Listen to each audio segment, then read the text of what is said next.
కొంచెం వేస్తాను. అమ్మ రాసుకున్నట్టే రాసుకో. ఉండు, ఇదిగో ఇదిగో ఉండు. రెండు చేతులు రుద్దు.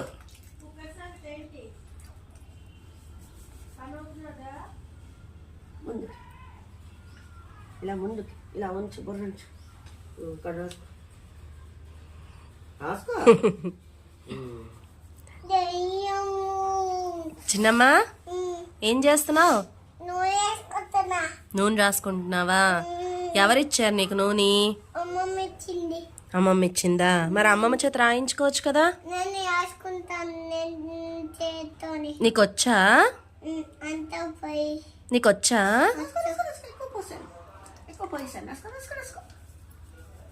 చాలే ఇంకా. అందరికి హాయ్ చెప్పమ్మా.